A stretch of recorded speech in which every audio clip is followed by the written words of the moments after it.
Hello साथियों, कैसे हैं आप सभी। मैं हरिओम एक बार फिर आप सभी का आपके अपने परिवार जीएस कंपटीशन इंस्टीट्यूट में हार्दिक स्वागत करता हूं। चलिएगा भाई, हर एक साथी आ जाए भी क्लास में अपने सभी साथी यार दोस्तों और चाहने वालों के साथ क्लास को शेयर करते हैं ज़ोरदार तरीके से, जिससे हर एक बच्चा भी जुड़ सके क्लास में और लाभ उठा सके क्लास का। तो प्रत्येक बच्चे की जिम्मेदारी है भाई कि अपने सभी साथी तक क्लास को शेयर करें जो बच्चा किसी ना किसी गवर्नमेंट जॉब की तैयारी कर रहा है।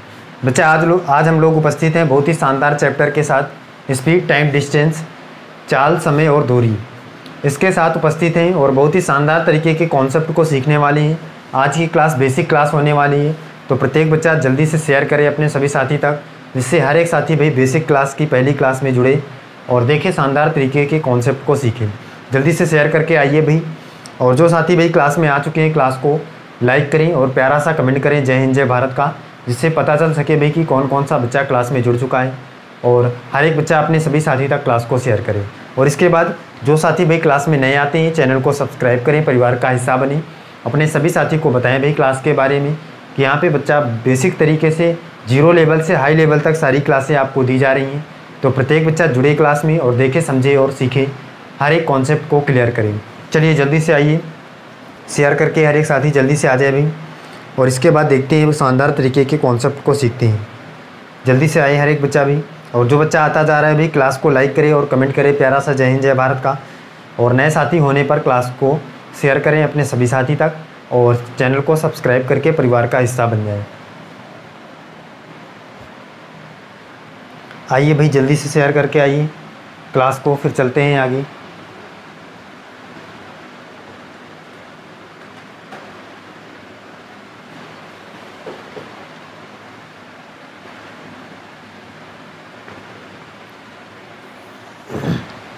आइए जल्दी से शेयर करके आइए भाई। चलिए देखते हैं, समझते हैं भाई। चैप्टर की शुरुआत करते हैं। प्रत्येक बच्चा शेयर करके आए क्लास को और देखे, फिर इसके बाद सीखे, नोटबुक और पेन लेकर बैठे और सारी बातें नोट करता जाएगा अपनी नोट्स में। चलिए देखिए, समझते हैं। चैप्टर है भाई स्पीड, टाइम, डिस्टेंस, चाल, समय और दूरी। तो सबसे पहले हम ये जान लेते हैं भाई कि चाल क्या होता है, समय क्या होता है, दूरी क्या होता है। सबसे पहली बात जानिए भाई, चाल बराबर फॉर्मूला क्या होता है, दूरी बराबर क्या होता है, और इसके बाद समय बराबर क्या होता है। हर एक बच्चा देखेगा भाई, सीखेगा शानदार तरीके से। चाल बराबर क्या होता है बच्चा, दूरी बटे समय। ये हर एक बच्चे को भाई नॉर्मली पता होगा कि चाल बराबर दूरी बटे समय होता है। ये सारी चीज़ें हमने छोटी क्लास में सीख लिया था। इसी प्रकार दूरी बराबर क्या होता है भाई, दूरी बराबर होता है चाल गुणे समय। क्या होता है भाई, चाल गुणे समय। और समय बराबर क्या होता है भाई, दूरी बटे चाल। चलिएगा बच्चा, ये सारी चीज़ें तो आपको नॉर्मली छोटी क्लासों से ही पता होता है कि भाई चाल बराबर क्या होता है, दूरी बटे समय, दूरी बराबर चाल गुणे समय, और समय बराबर दूरी बटे चाल। क्लियर है भाई सभी को, ये सारी चीज़ें आपको पता है। आप समझिए बच्चा, जब भी आपको चाल निकालना होगा तो आप ये फार्मूला लगाएंगे भाई, दूरी बटे समय, और दूरी निकालना होगा तो चाल गुणे समय, और समय निकालना होगा तो दूरी बटे चाल। इस टाइप के क्वेश्चन आपने छोटी क्लासों में भी क्या होगा, दूरी निकालना, चाल निकालना, समय निकालना, ये सारी चीज़ें तो आपने कर लिया होगा। इसके आगे देखिए किस टाइप से क्वेश्चन आपके इस एग्ज़ामों में बनेगा, कंपटीशन के एग्ज़ामों में कैसे क्वेश्चन बनेंगे, ये इस बात को हमें सीखना है। तो सबसे पहला कॉन्सेप्ट सीखिएगा भाई कि अगर हम चाल के संदर्भ में देखते हैं भाई कि चाल हमारे पास जो है, चाल के संदर्भ में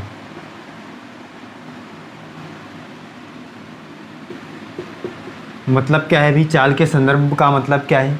सबसे पहली बात तो चाल बराबर आपको पता है क्या होता है, दूरी बटे समय। बच्चा समझिए, यदि समय एकांक हो, मतलब समय क्या हो भाई, एकांक हो, समय एकांक होने पर, एकांक का मतलब फिक्स, मतलब समय एकांक होने पर तो क्या होता है भाई, तो हम चाल को कैसे ज्ञात करेंगे भाई, क्या कहेंगे, चाल के को परिभाषित कैसे करेंगे। कह सकते हैं हम एकांक समय में, एकांक समय में चली गई दूरी चाल कहलाती है। एकांक समय में चली गई दूरी चाल कहलाती है। हर एक बच्चा समझे भाई, यदि समय एकांक हो तो एकांक समय में चली गई दूरी हमेशा क्या कहलाती है? चाल कहलाती है। जैसे ही आपको चाल की डिफिनीशन लिखना हो तो क्या लिखेंगे? एकांक समय में चली गई दूरी क्या कहलाती है? चाल कहलाती है। इसका मतलब समय जब एकांक होगा, फिक्स होगा, तो जब चली गई जो दूरी होगी वो क्या होगी? चाल कहलाएगी। क्लियर है भाई सभी को? चाल की परिभाषा पता चल गई। अब यहाँ से देखिए, इसका मतलब अगर हम देखें भाई कि एकांक समय में चली गई दूरी चाल कहलाती है, और अगर हम चाल को कांस्टेंट कर दें, इतना नोट कर लीजिएगा भाई। इसके बाद फिर देखते हैं आगे। हर एक साथी भाई इतना नोट कर ले जल्दी से, फिर आगे चलते हैं। यदि चाल को कांस्टेंट मान लिया जाए तो क्या करेंगे? तो क्या होगा, क्या परिवर्तन होंगे इस केस में, क्या क्या परिवर्तन हो सकते हैं, ये हम देखेंगे आगे।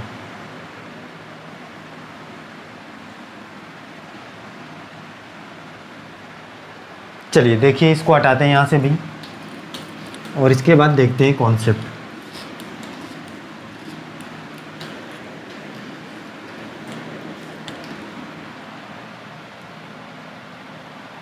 क्या है भाई? यदि चाल को कांस्टेंट मान लिया जाए, यदि चाल को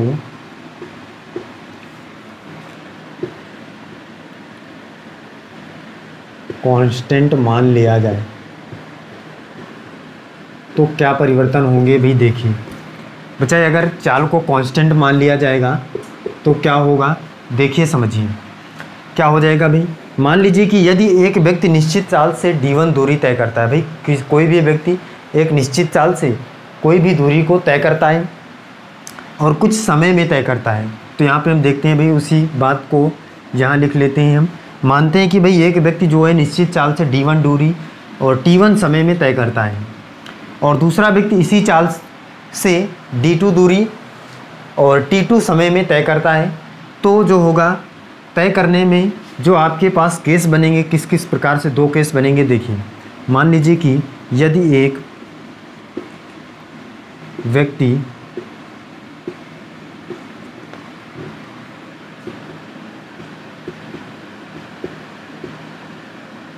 निश्चित चाल से t1 दूरी t1 समय में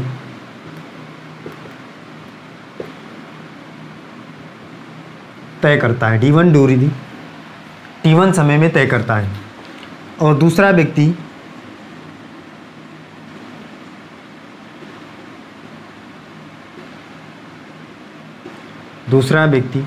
उसी चाल से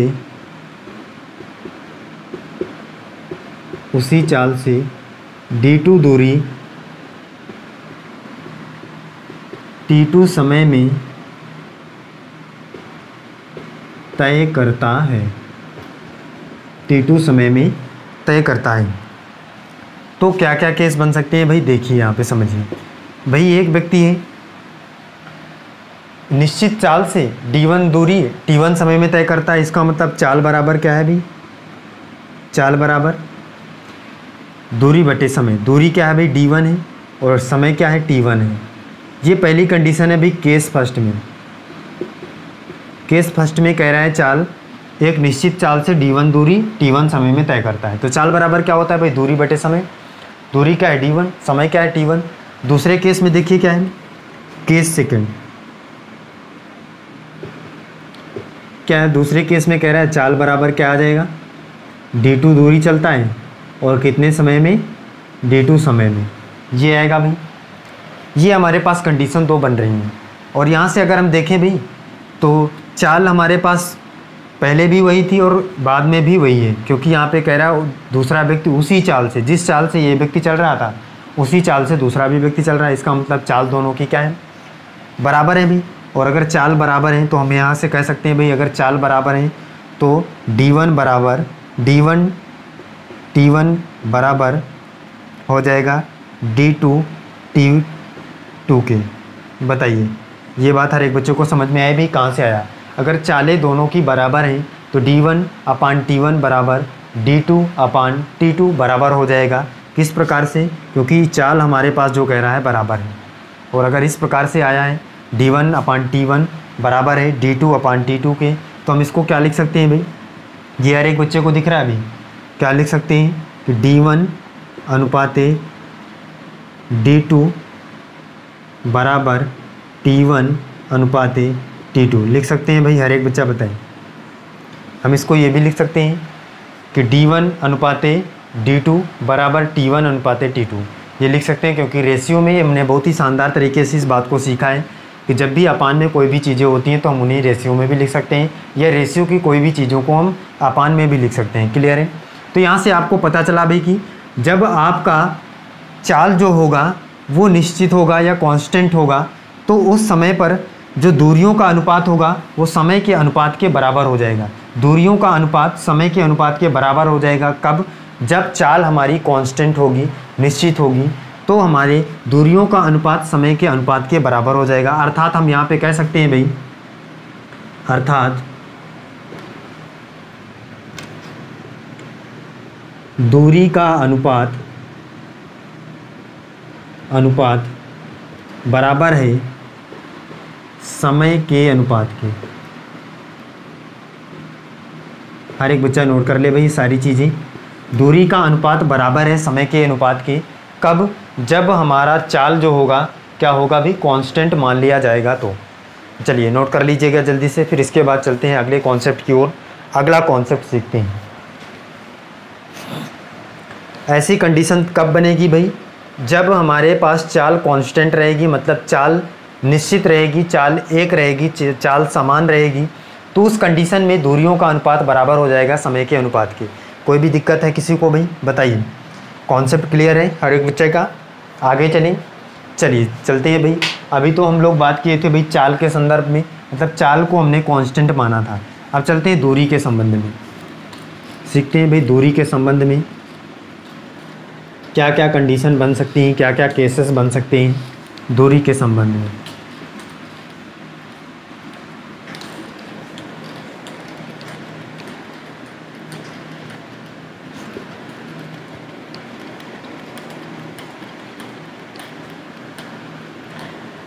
चलिए देखिए भाई, दूरी के संबंध में देखते हैं और समझते हैं क्या क्या केसेस बनेंगे। किसके संबंध में भाई? दूरी के संबंध में।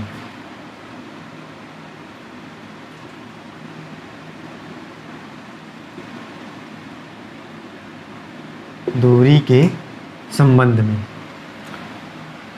दूरी के संबंध में क्या है भी? अगर किसी भी दो व्यक्तियों द्वारा दूरी को निश्चित कर दिया चलने के लिए, किसी भी दो व्यक्तियों के द्वारा दूरी को निश्चित कर दिया जाए भी कि दूरी इतनी ही चलना है, तो आपके पास क्या परिवर्तन पड़ेगा इसे हम देखते हैं। चलिए देखते हैं, सीखते हैं इसको भी। यदि कोई व्यक्ति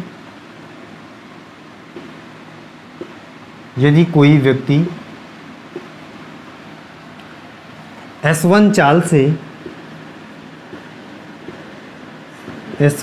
से T1 समय में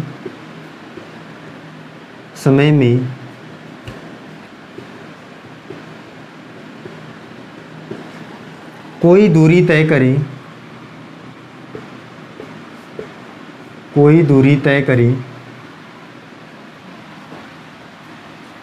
तथा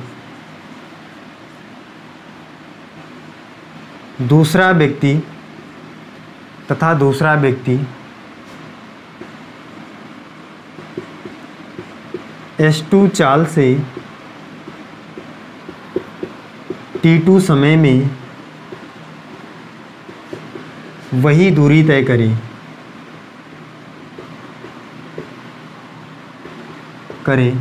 तो हर एक साथी देखेगा भाई, समझेगा इस क्वेश्चन को, इस बात को समझेगा भाई। दूसरा व्यक्ति क्या करेगा?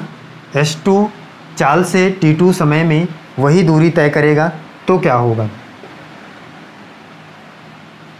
तो क्या क्या कंडीशन बन सकती है भाई? पहले केस में देखिए, फर्स्ट केस क्या होगा? केस फर्स्ट, दूरी बराबर क्या हो जाएगा? दूरी बराबर क्या होता है भाई? चाल गुणे समय। चाल कितनी है? S1 और समय कितना है? S2। तो S1 गुणे हो जाएगा T1। क्लियर है भाई? पहले केस में। दूसरा केस क्या बनेगा भाई, केस नंबर सेकंड, फिर से दूरी लगाएंगे भाई, दूरी बराबर चाल गुणे समय, h2 चाल है और समय कितना है, t2 है। तो ये कंडीशन हमारे पास दो बन रही है और दूरी दोनों कंडीशन में भाई क्या है, समान है, बराबर है, सेम है, क्योंकि दूरी को हमने कांस्टेंट माना है। क्लियर है भाई सभी को। इसका मतलब भाई अगर दूरी समान है दोनों पे तो S1 T1 बराबर हो जाएगा S2 T2 के।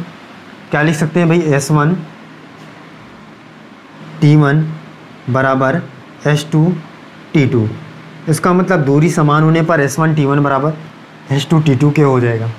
ये बात हर एक बच्चे को क्लियर है भाई, बताइए।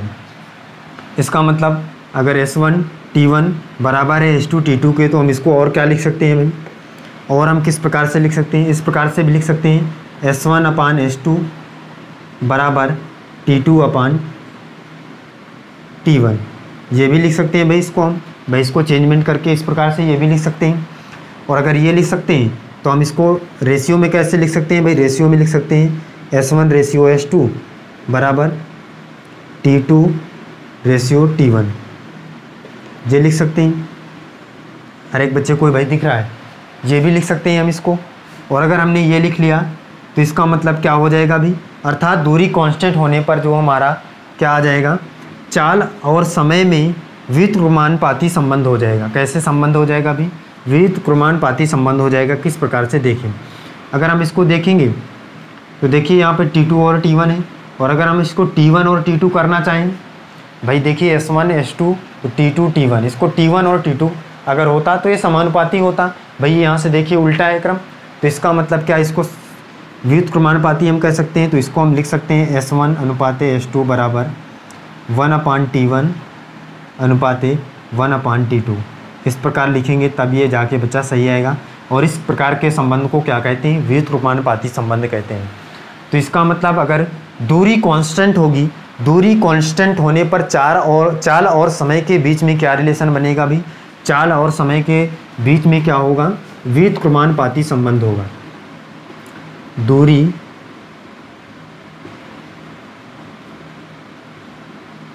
कांस्टेंट होने पर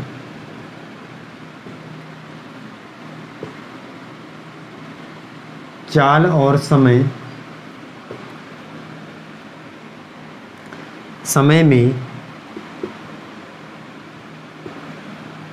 व्युत्क्रमानुपाती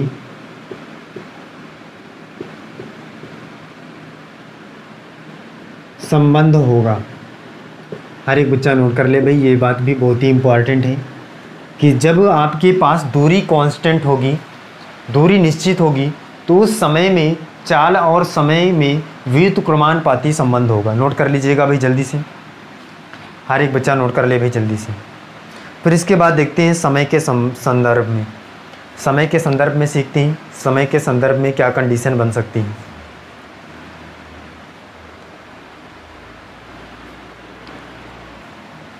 चलिएगा भाई देखिए, अब आगे चलते हैं। समय के संदर्भ में सारी चीज़ें जान लेते हैं भाई, सारी बातें समय के संदर्भ में सीखते हैं।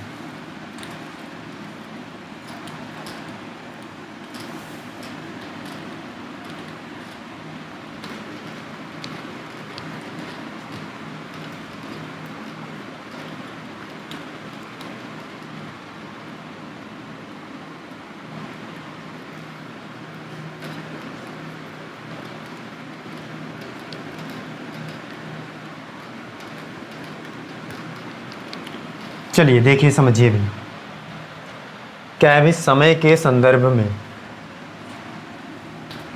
सारी चीज़ें जान लेते हैं भाई। समय के संदर्भ में क्या क्या चीज़ें हैं।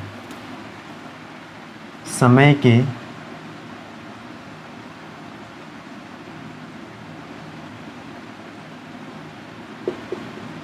संदर्भ में, समय के संदर्भ में भाई फिर से समय को कांस्टेंट मानना पड़ेगा, मतलब निश्चित समय के लिए।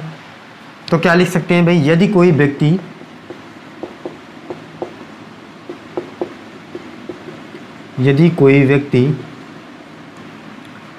निश्चित समय में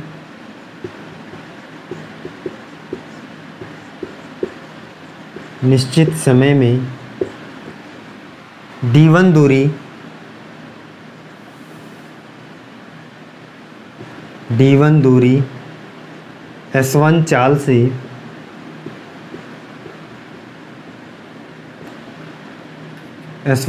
से तय करे और D2 दूरी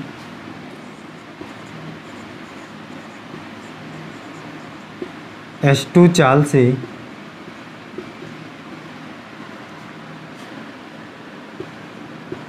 तय करे तो क्या क्या कंडीशन बन सकती है भाई। केस फर्स्ट में देखिए, केस फर्स्ट क्या हो जाएगा भाई, समय बराबर दूरी बटे चाल। समय बराबर क्या होता है भाई, दूरी बटे चाल। दूरी क्या है भाई, केस फर्स्ट में दूरी कितनी है, D1 दूरी है और S1 चाल है, तो समय बराबर दूरी बटे चाल। तो D1 अपान क्या हो जाएगा, S1। क्लियर है भाई सभी को। केस सेकंड में देखिए, केस सेकंड में फिर से समय बराबर दूरी बटे चाल, तो D2 दूरी है और S2 वो चाल है। आगे चलिए अब देखते हैं क्या क्या। पहली कंडीशन ये है, दूसरी कंडीशन ये है। इसका मतलब अगर समय दोनों में बराबर है तो D1 अपान S1 बराबर D2 अपान S2 हो जाएगा। क्या हो जाएगा भाई, D1 अपान S1 बराबर D2 अपान S2 के बराबर हो जाएगा। बताइए भाई, अगर समय दोनों में बराबर है तो ये कंडीशन बन जाएगी। इसका मतलब हम कह सकते हैं कि D1 अपान S1 बराबर है D2 अपान S2 के। इस कंडीशन के बाद अगर हम देखें तो यहाँ से रेशियो निकाल सकते हैं क्या, कि D1 रेशियो D2 बराबर S1 रेशियो S2। ये भी हम लिख सकते हैं यहाँ से। अर्थात क्या हो जाएगा भाई, दूरी का अनुपात बराबर चाल के अनुपात के बराबर हो जाएगा। कब, जब समय कांस्टेंट हो, समय निश्चित हो। क्या हो जाएगा भाई, दूरी का अनुपात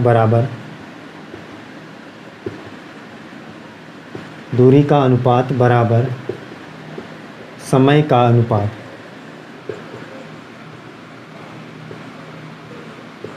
बताइएगा भाई, हर एक बच्चा क्लियर है भाई सभी को। तो यहाँ से भाई हमने क्या सीखा कि जब आपकी चाल कांस्टेंट होगी, चाल को समान मान लिया जाएगा, निश्चित मान लिया जाएगा, तो दूरी और समय का जो रेशियो होगा वो किसके बराबर हो जाएगा भाई। इसका मतलब क्या हो जाएगा कि यहाँ से जो पहली दूरी और पहला समय बराबर हो जाएगा दूसरी दूरी दूसरी समय के।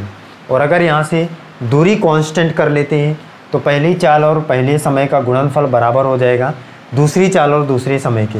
और अगर समय को ही कांस्टेंट ले लिया जाए तो दूरी और चाल का, दूरी अपान चाल, पहली दूरी और पहली चाल बराबर हो जाएगी किसके, दूसरी दूरी और दूसरे चाल के। इस प्रकार से इसका मतलब हम लिख सकते हैं D1 अनुपाते D2 बराबर S1 अनुपाते S2। क्लियर है भाई सभी को। बताइए, सारी चीज़ें क्लियर हैं। अब चलते हैं आगे।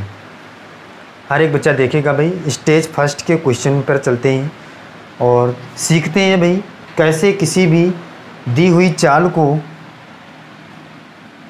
छोटे या बड़े पैमाने में चेंज करते हैं। चलिए देखिए, समझिए। सबसे पहले चलते हैं भाई, किसी भी दी हुई चाल को कैसे छोटी चाल या बड़ी चाल में कन्वर्ट करना है, इस बात को सबसे पहले सीख लेते हैं। हर एक साथी ध्यान दे भाई, शानदार तरीके से सीखें। चलिए देखिए भाई, पहला क्वेश्चन क्या है बच्चा, देखिए समझिए और उसके बाद उसको सीखते हैं शानदार तरीके से। पहला क्वेश्चन है कि 1 किलोमीटर प्रति घंटा को मीटर प्रति सेकंड में बदलिए।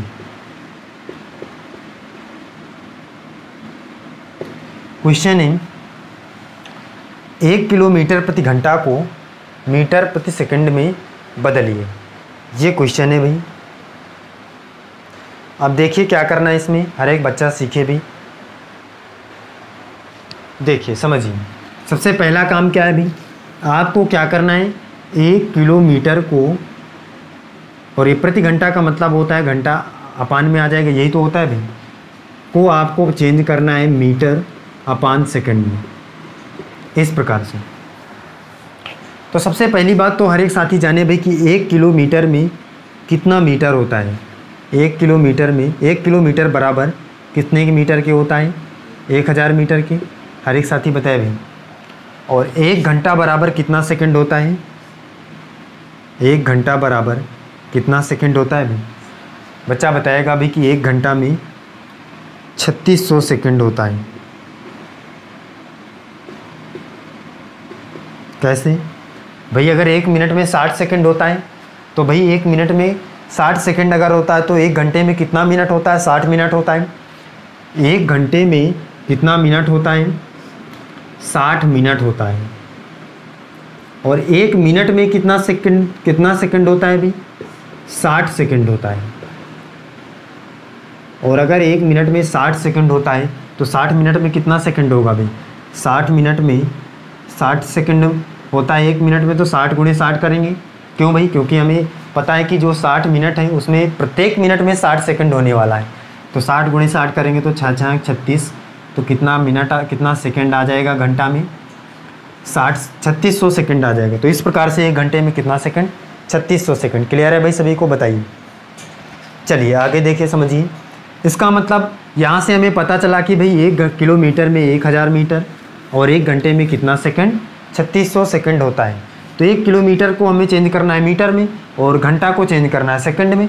तो आपको पता है 1 किलोमीटर, इसका मतलब यहाँ पे हम लिख सकते हैं भाई 1000 मीटर।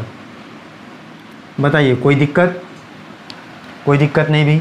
और ये यहाँ पे घंटा है, इसका मतलब 1 घंटा। 1 घंटा में कितना सेकंड? सेकंड में चेंज करना, तो कितना सेकंड होता है? 3600 सेकंड।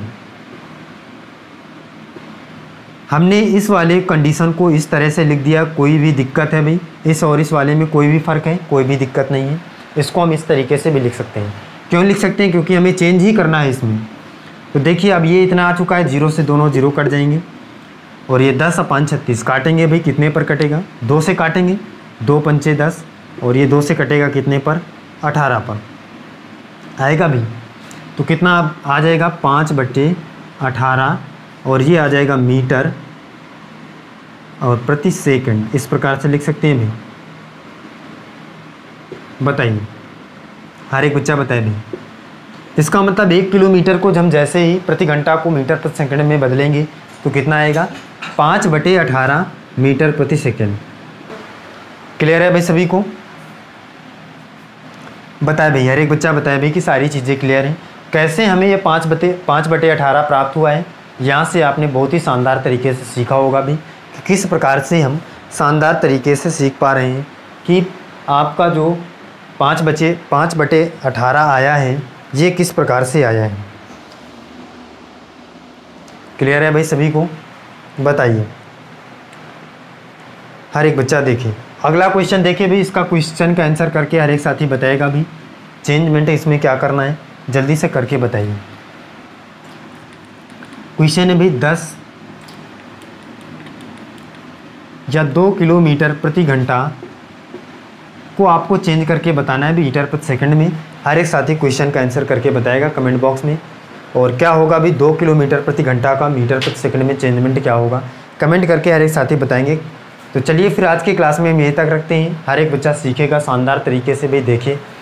और जो बच्चा भी क्लास में नया है चैनल को सब्सक्राइब करें, परिवार का हिस्सा बने, अपने सभी साथी तक क्लास को शेयर करें और अपने सभी साथी को क्लास में जोड़ें। चलिए फिर मिलते हैं अगली क्लास में। आज के लिए बस इतना ही। जय हिंद।